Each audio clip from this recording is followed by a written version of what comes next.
And Jamie are here, so great to have you both to talk about this important topic for so many New Yorkers. So let me begin, because Lisa, you've been the interim CEO since last September, right? But both of you really taking on long-term roles here within the agency. So let me ask you both this question.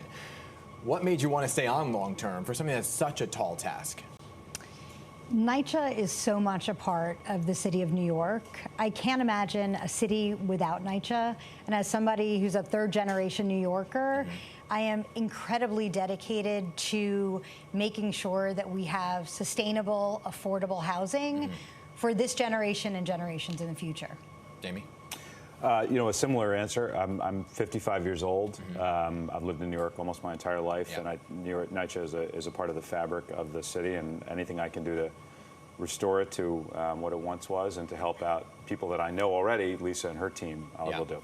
And a lot of folks would say that somebody with New York experience is what's needed for a job, which is just the fabric of New York City, right? And a lot of what you really hope to accomplish comes down to securing funding, right? So just last week, NYCHA said it needed $78 billion to fully renovate and restore all of its buildings, which is way up from a prior estimate, which is hovering around $45 billion, right? So what did you see as the increase here from 45 to 78? Well, the $40 billion number came from a 2017 physical needs assessment. And as we all know, over the past several years, especially coming out of the pandemic, we've seen an incredible increase in construction costs, market volatility. So about 2/3 of the increased costs are attributed to that. The other third has to deal with the repair, like just when you have deterioration that just continues, that's where that increased cost comes from. So where are you getting the money? Where are you going to get the funding? Well, funding is, as you know, and as Jamie knows, is a huge problem. Really, the only entity that could give us that amount of money would be the federal government. So we continue to ask our federal partners, but what we need to do as the CEO and the board chair is really think about creative solutions. What are we going to do with our buildings? And we have some, which is great. Our P&A would have been higher but for our PACT program, which is really turned around and comprehensively modernized some of our buildings that were in incredible disrepair. We also had our first trust board meeting last Friday, and we are incredibly hopeful that those tools, along with our own comprehensive modernization, will fix and bring in the money that we need. Right. So, Jamie, walk me through a timeline of these repairs, right? Because some of them are much needed for this year. And I'm not talking about just slapping on some paint over, say, a mold or whatever it may be that people say are temporary fixes. How can you ensure, and you have the staffing to get these repairs done so quickly? So just to be clear, and I should make it clear, as much experience as I've had in affordable housing and in housing in the city, this is my 4th day on the job, so you're going to get a little bit of an informed perspective. Lisa's the expert. Having said that, when we say that these are $40 billion of it, or the number that's for the repairs that need to be made this year, they're urgent repairs. They aren't necessarily going to be made this year, but we've got the funding to make them. We need to line up the funding so that if we had all the funding in place this year, we could make them, and we'll do it as quickly as possible. So then what is an urgent repair? A roof. Okay. A steam leak. And what we do every day is prioritize really the catastrophic needs that we have. And we also do incremental fixes. For example, we replaced 8,000 roof fans. We cleaned 77,000 vents. That's not going to solve all of our mold and leak issues, but it does make it a little bit better while we're waiting for the money for those long-term fixes. So, and a lot of you, both of you have experience in the crisis management division, right? But if you speak to some folks at NYCHA, the residents themselves, they have lost trust because for decades they've heard, we're going to fix it. Whatever CEO comes in, we're going to fix it.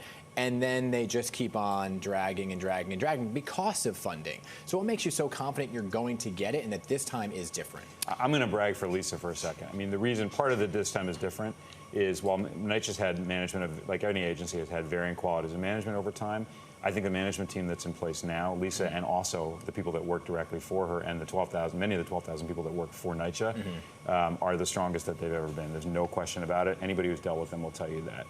Part of that is the experience that Lisa and her team bring to the agency. Not only in the emergency management, but before, Lisa's a lifetime public servant. She's one of the nation's experts in her area of the law, which happens to be extremely critical to running and managing this agency through a time of crisis. But you would say that the success of your leadership comes down to that funding, right? And if you don't get it, how do you make the repairs? So again, it goes back to the other tools that we have in our toolbox. We're not going to get $78 billion. Right.